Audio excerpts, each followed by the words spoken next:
Hello students, welcome back in HOT 321 Post Harvest Management and Value Addition of Fruits and Vegetable Lecture 8 Storage of Fruits and Vegetables Part 1st.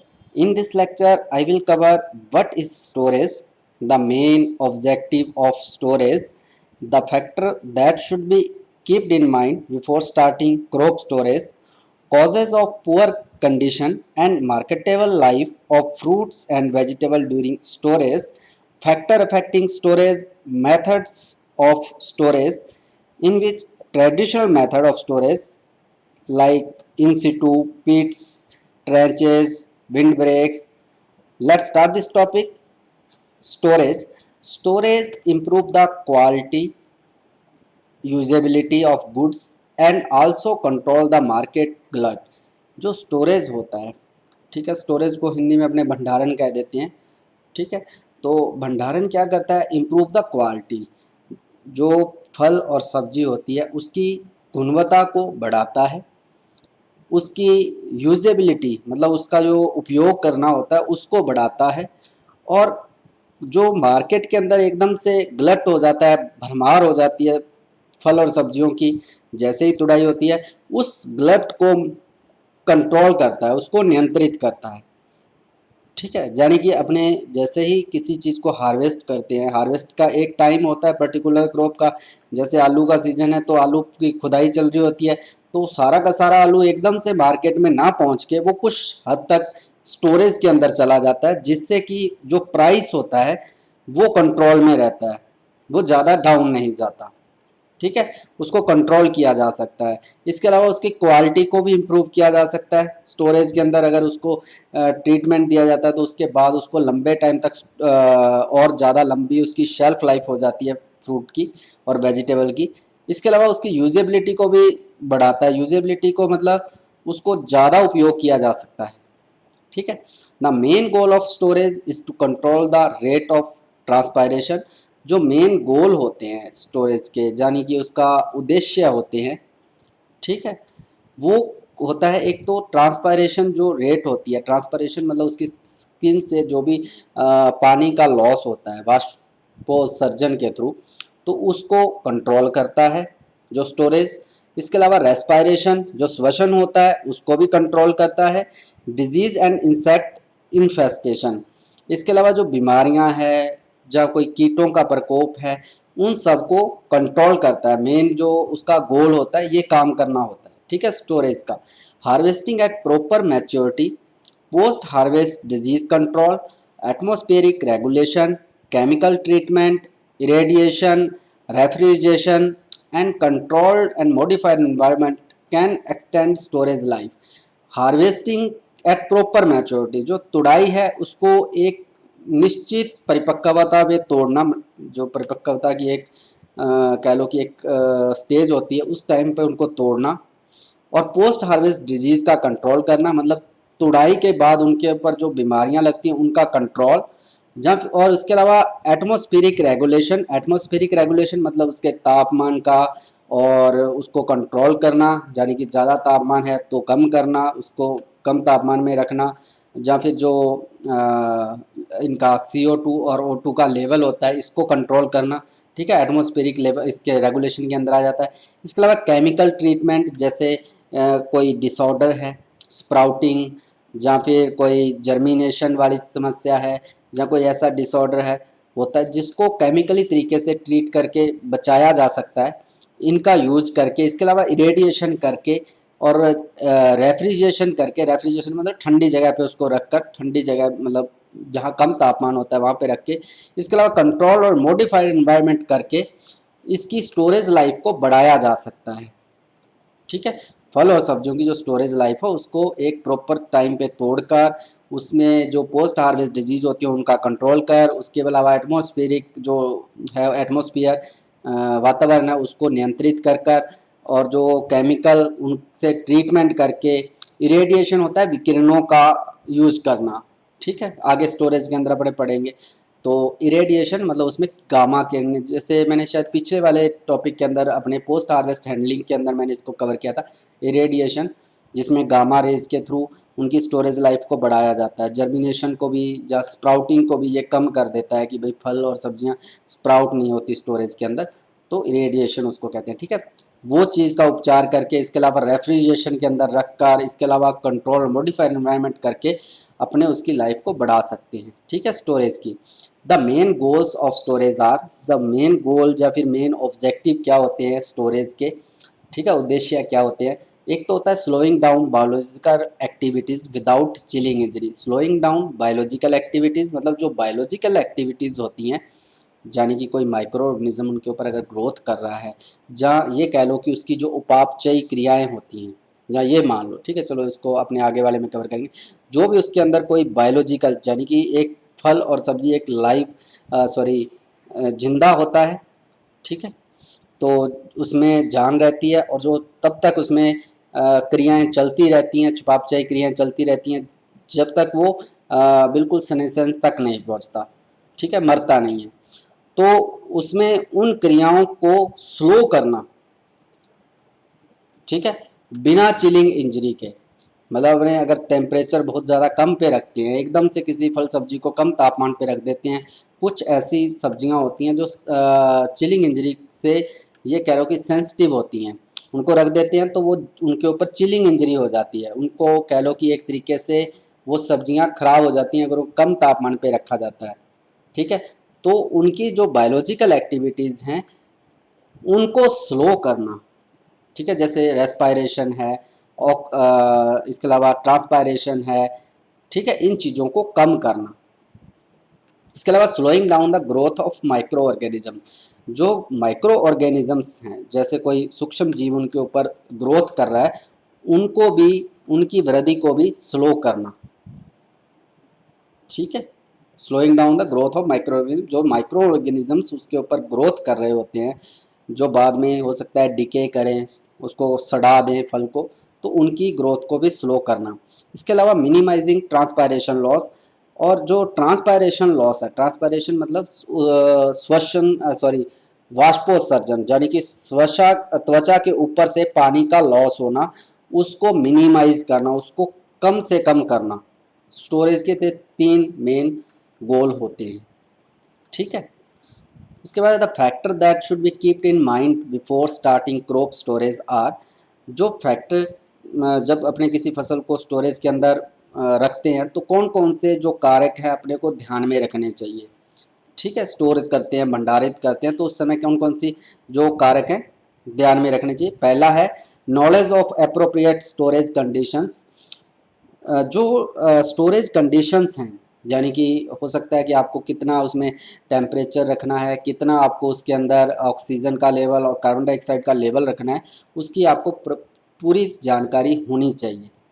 ठीक है, दूसरा है variety of crop suitable for storage, जो फसल की किस्म है वो स्टोरेज के लिए सुटेबल होनी चाहिए।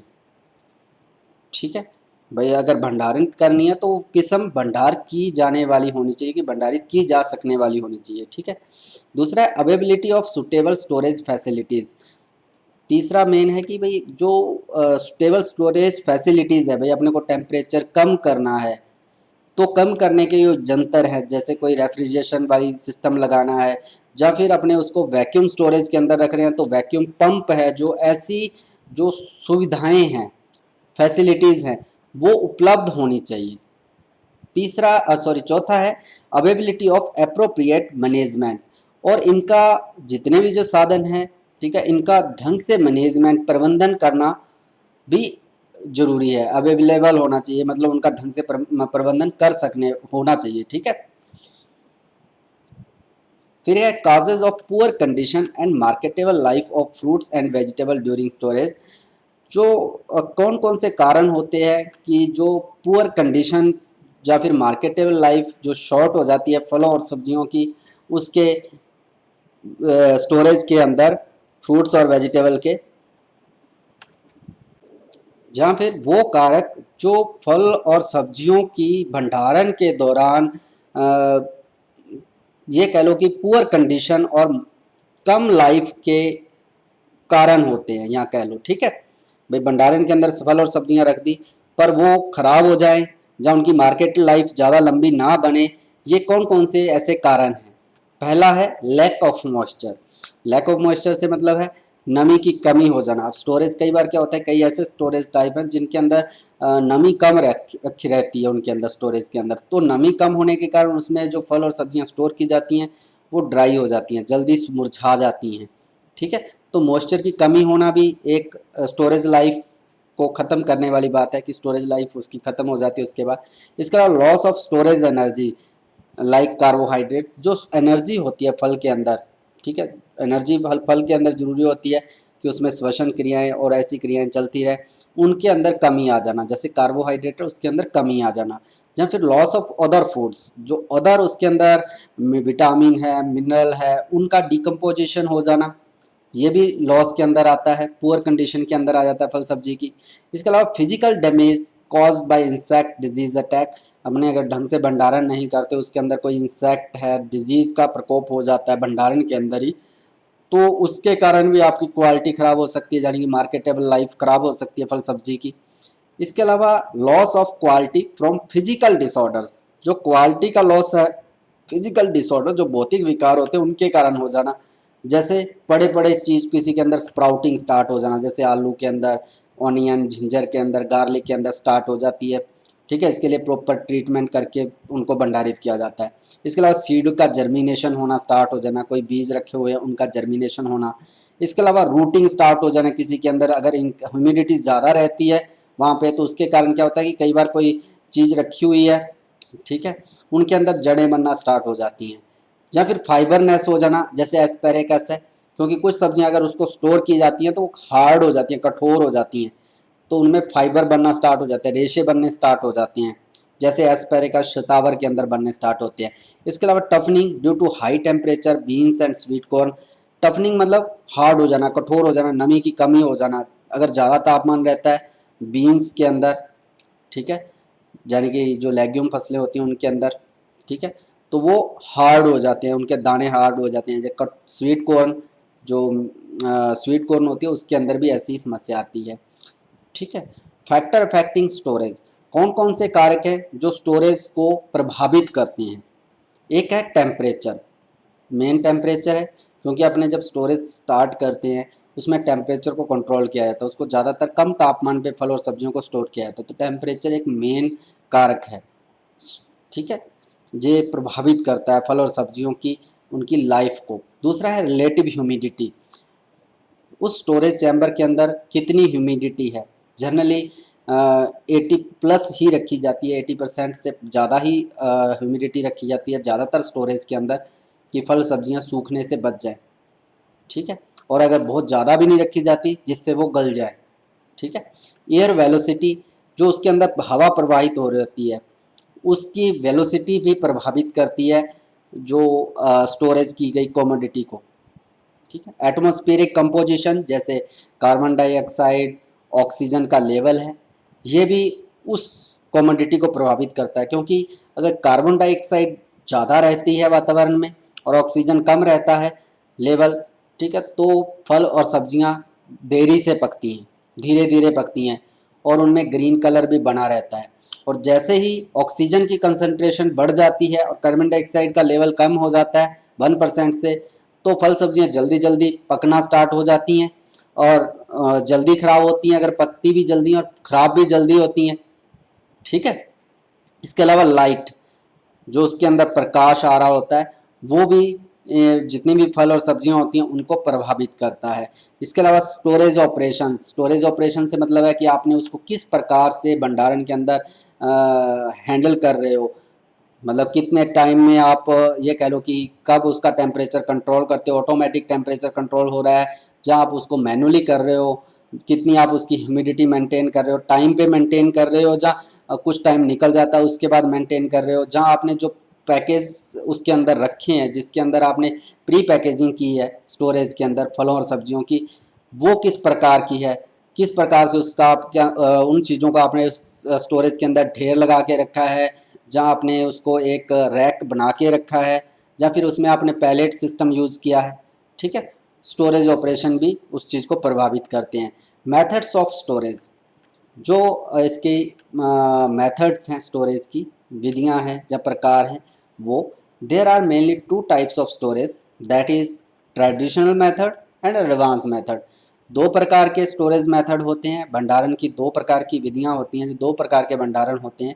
ठीक है, ब्रॉड ग्रुप में दो डिवाइड किया जाता है इनको। एक तो ट्रेडिशनल मेथड, जो परंपरागत विधियां हैं, इसको आप लो कॉस्ट मेथड भी कह सकते हो। ठीक है, जिसमें ज़्यादातर एनर्जी की ज़रूरत नहीं पड़ती। दूसरी है एडवांस्ड मेथड, जहाँ कह लो कि बहुत ज़्यादा कॉस्टली मेथड्स होते हैं। ठीक है, जिनमें रेफ्रिजरेशन को यूज़ किया जाता है, जनरली टेम्परेचर को कंट्रोल करने के लिए, जहाँ टेम्परेचर को डाउन रखा जाता है, वो विधियाँ। ठीक है, पहले अपने कवर करते हैं ट्रेडिशनल मेथड को। ट्रेडिशनल मेथड यानी कि लो कॉस्ट स्टोरेज स्ट्रक्चर्स कौन कौन सी होती हैं, या ट्रेडिशनल मेथड कौन कौन से होते हैं, मैं इन चीज़ों को अभी इसमें डिस्क्राइब कर रहा हूँ। पर जो अपना मेन सब्जेक्ट है, ठीक है, उसके अंदर बहुत ही कम दिया हुआ है।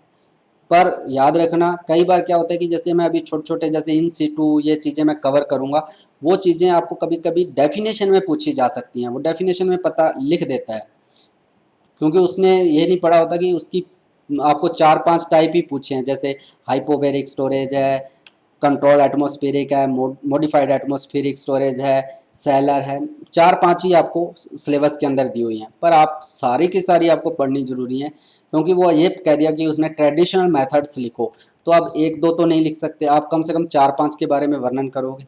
ठीक है, तो सारे ही आपको पता होना चाहिए। और कई बार डेफिनेशन पूछ लेते हैं, जैसे मैं पहले ही कह रहा हूँ डेफिनेशन में दे देता है। तो अपने स्टार्ट करते हैं। ट्रेडिशनल मेथड फर्स्ट है इन सिटू।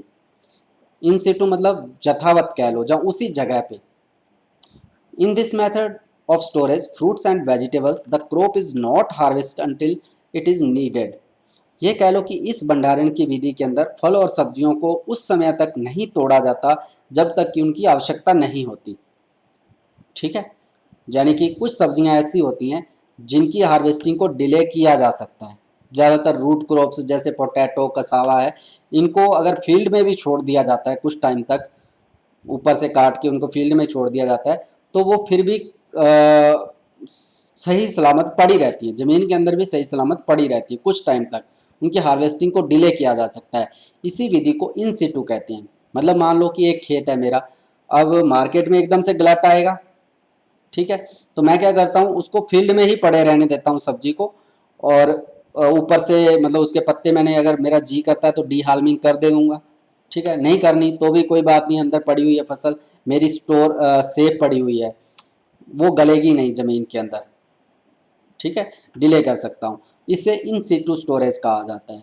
इसमें जो आप जिस जगह पे भी आप उसको लगा रहे हो, सब्जी लगी हुई है, जहाँ आलू लगे हुए हैं मान लो, तो वो आलू वाली जो जगह है, वो उस पे उस फसल का कब्जा रहता है, और उसको ये मान लो कि अपने दूसरी फसल के लिए यूज नहीं कर सकते जब तक कि उसको हार्वेस्ट नहीं करेंगे, जब तो उसको खोदेंगे नहीं, निकालेंगे नहीं।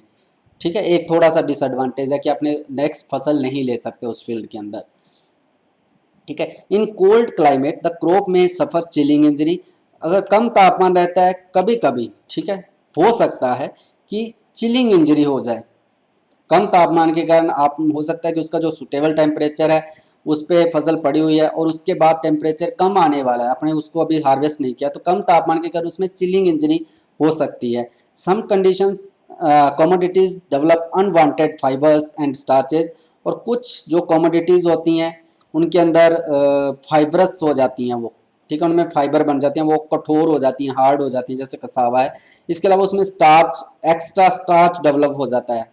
ठीक है, there is also the possibility of damage by insect and disease. अगर फील्ड में पड़ी रहेगी वो चीज़, हो सकता है उसको इंसेक्ट, पेस्ट, डिजीज जो है वो उसको खराब कर दें। ठीक है, आलू पड़े पड़े हो सकता है उसमें कोई जो रैट्स होते हैं, माउस होते हैं, वो उनको खाकर नुकसान पहुंचाएं। हो सकता है कोई इंसेक्ट उसके अंदर बोर कर दे उन सबको।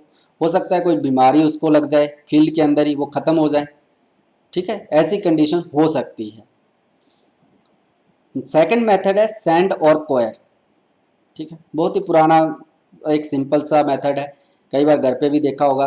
कि आलू इकट्ठे आपके पास बहुत ज़्यादा हैं, आपने घर पे बीजे बोए थे, ठीक है, तो उनको आपने खोद लिया और खोदने के बाद क्या करते हैं कुछ लोग उसको वापस से रेत के अंदर ही दबा के रख देते हैं एक साइड में लगा के, या फिर कोयर होता है जो इसका कोकोनट नारियल होता है, नारियल का जो ऊपर का रेशे से होते हैं, ठीक है, उसको कोयर कहते हैं, रेशे से अंदर वो पाउडर सा निकलता है उसको, उसके अंदर भी कई बार इन फल और सब्जियों को कुछ टाइम के लिए उसके अंदर भी स्टोर करके रख देते हैं, उसके अंदर दबा के रख देते हैं, ठीक है। साउथ इंडिया के अंदर कुछ ज़्यादातर कोयर यूज़ करते हैं, अपने जो राजस्थान वाली कंडीशंस जहाँ जहाँ पे रेत उपलब्ध है, ठीक है, बालू उपलब्ध होती है, वहाँ पे ज़्यादातर बालू के अंदर उसको दबा के रखा जाता है। This storage technique is used in countries like India for the long term storage of potatoes in which the product is covered with sand और कोयर, ठीक है। इंडिया के अंदर लंबे टाइम तक स्टोर करने के लिए आलू के लिए यूज़ किया जाता है,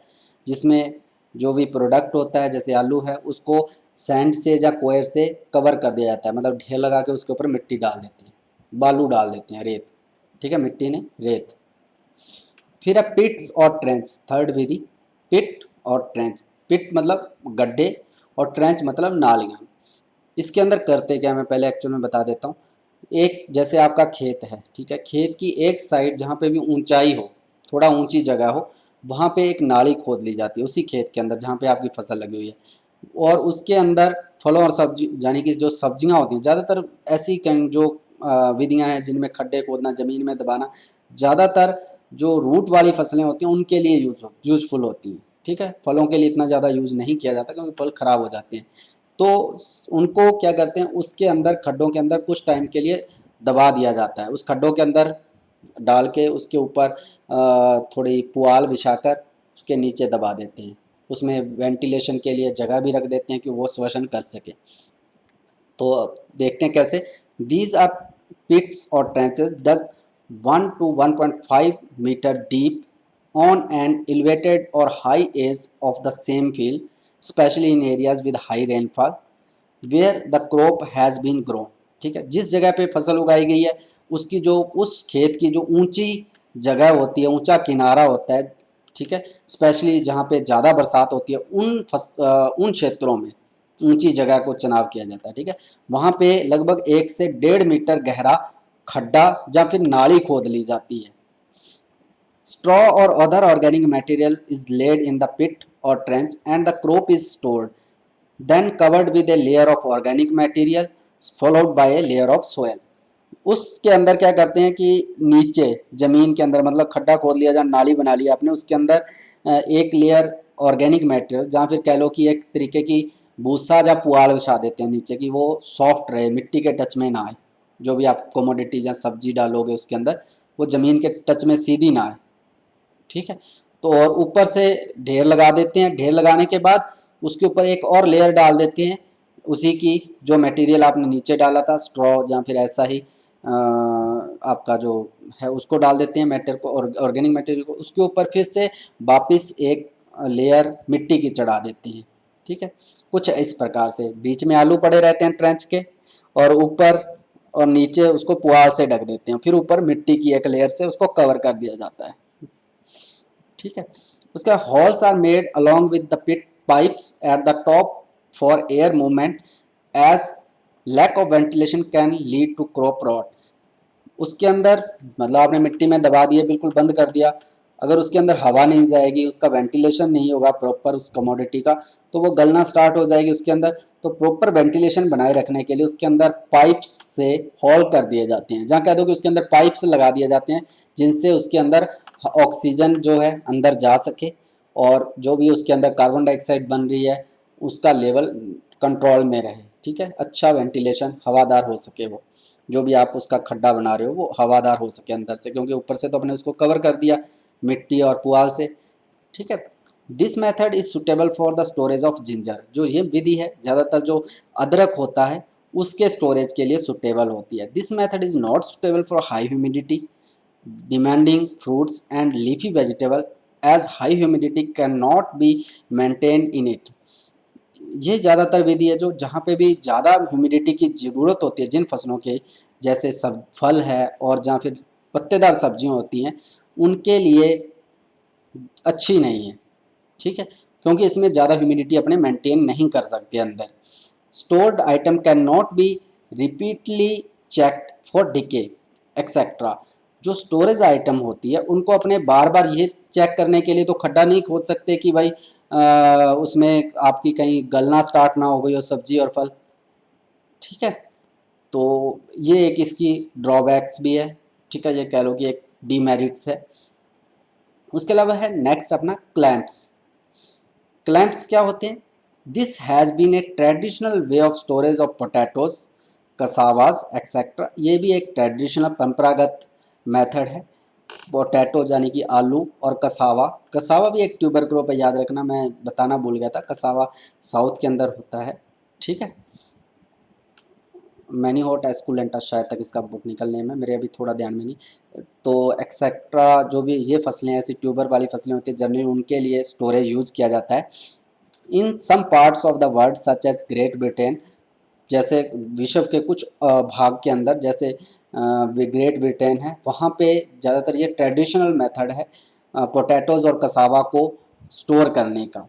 ए typical design uses an area of land on the side of a farm. एक जो एक टिपिकल लेआउट ये कह लो, एक डिज़ाइन बनाया जाता है जो खेत है उसकी एक साइड में। The width of the clump is kept at about 1 to 2.5 metre. जो width है, जहाँ उसकी चौड़ाई है उस क्लैंप की, वो लगभग 1 से 1.5 मीटर रखी जाती है।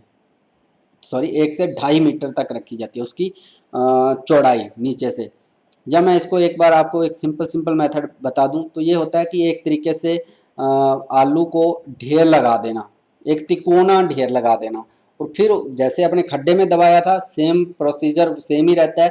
बस इसको एक समतल ज़मीन के अंदर ऊपर ढेर लगा के उसके ऊपर से कवर कर दिया जाता है ऑर्गेनिक मैटर, यानी कि कोई स्ट्रॉज ऐसा ही यूज़ करके भूसा, और ऊपर से उसको मिट्टी से कवर कर देते हैं। और इसमें ज़्यादातर तिकोना गोल ढेर बनाते हैं, और ढेर की जितनी चौड़ाई होती है उसका 1/3 रखा जाता है उसकी ऊंचाई। ठीक है, तो चलो आगे देखते हैं। A long conical heap of potato is made by making the length and width. एक कोनिकल, कोनिकल जैसे मैं कह रहा हूँ कि एक तिकोना, ठीक है, ऊपर से तीखा, ऐसा ढेर बनाते हैं आलू का। अभी शायद पिक्चर में होगी मेरे, देखते हैं अपने। कोनिकल बना लिया जाता है जिसमें लेंथ और विड्थ के हिसाब से। Sometimes straw is laid on the soil under the potatoes. Sometime मतलब जो अंदर की सतह होती है, कभी कभी वहाँ पे भूसा बिछा दिया जाता है कुशनिंग मटेरियल की तरह, कि भाई वो जो आप कॉमोडिटी डाल रहे हो, आलू डाल रहे हो या कसावा डाल रहे हो, वो ज़मीन के टच में सीधी ना आए। ठीक है, कुछ इस प्रकार से।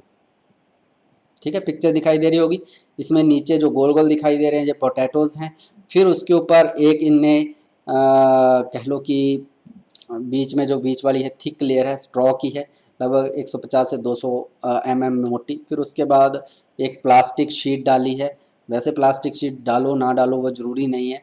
ठीक है, तो उसके ऊपर इसने एक मिट्टी की थिक लेयर 100 mm की डाली है। इसके अलावा इसमें ड्रेनेज टैंक और ट्रेंच भी बने हुए हैं, क्योंकि ये जितना भी यहाँ का पानी है ऊपर से बरसात आएगी तो पानी इस ट्रेंच के थ्रू बाहर निकल जाए। ऐसे नहीं कि इस यहीं खड़ा रहे और इस जितने भी आपके अंदर कॉर्नर से अंदर की तरफ ना जाए पानी, फ्रूट जो फल सब्जियां हैं अंदर उनके तक पानी ना पहुँचे। ठीक है, और इसकी चौड़ाई भी देख लो आप, 1 से 2.5 नीचे लिखी हुई है बिल्कुल। ठीक है, कुछ इस प्रकार से। The central height of the piles depends on the angle of its response which is placed approximately 1/3 of the width of the clump. यानी कि जो ऊंचाई रखी जाती है, मतलब आपने चौड़ाई तो रख दी, मैंने बताया था नीचे से 1 से 2.5, और जो ऊंचाई रखी जाती है वो लगभग 1/3 रखी जाती है विड्थ की, जितना भी वो क्लैंप है उसकी। The eight the top the straw is folded from side to side so that rain water drains out of the structure। जो भी स्ट्रॉ होती हैं, मतलब उसके ऊपर अपने स्ट्रॉ डालेंगे, वो उसको किनारों की तरफ घुमा दिया जाता है, मोड़ दिया जाता है, जिससे कि उसके अंदर जितना भी ऊपर से बरसात का पानी आए वो दूर चला जाए, ड्रेन हो जाए, बह जाए। ठीक है, the thickness of the straw when pressed should be from 15 to 25 centimetre.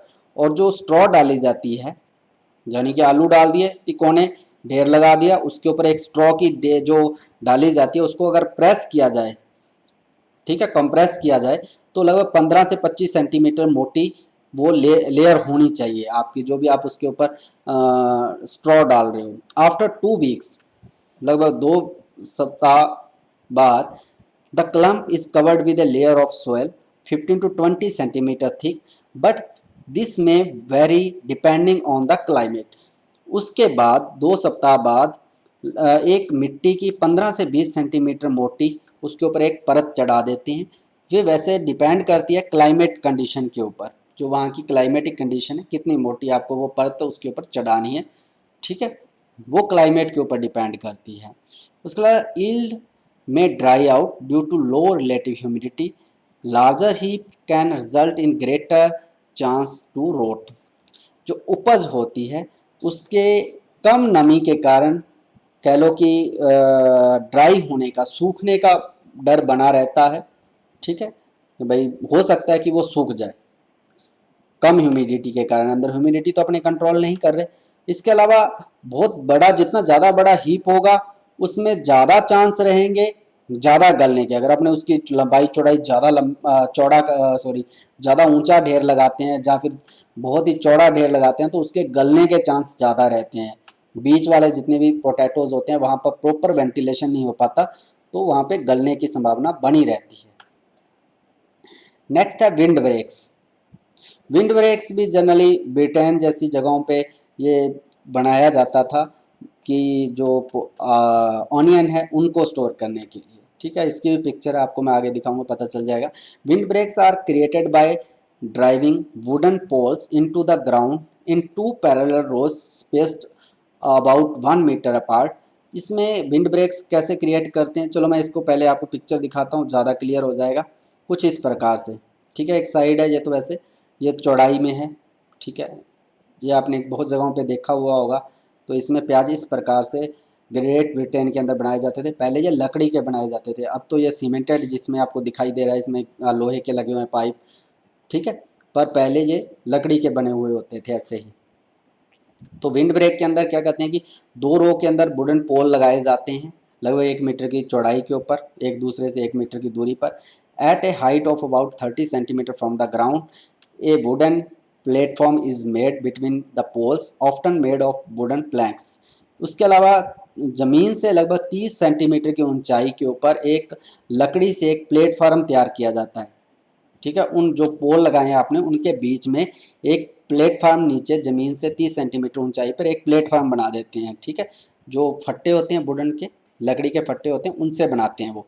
Chicken wire is fixed between the poles and a both ends of the wind break. उसके अलावा एक चिकन वायर, चिकन वायर मतलब जो मुर्गियों को ताड़ने वाली एक, कह लो कि जाल लगा हुआ रहता है, जो उनके पिंजरों में जाल लगाते हैं, कुछ ऐसा ही एक जाल उस पोल्स के चारों तरफ बांध दिया जाता है, ठीक है।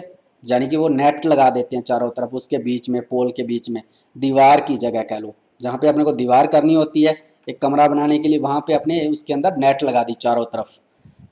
This method is use in to store onion in Britain. और यह विधि प्याज को भंडारित करने के लिए ब्रिटेन में यूज़ की जाती है, ठीक है, ब्रिटेन में यूज़ की जाती थी कुछ इस प्रकार से, ठीक है। जहाँ पे आपको, जहाँ प्याज दिखाई दे रहे हैं वहाँ पे चिकन वायर लगी हुई है, जिसको अपने नेट कहते हैं, एक तरीके का लोहे के तारों का बना हुआ नेट, ठीक है। Thank you.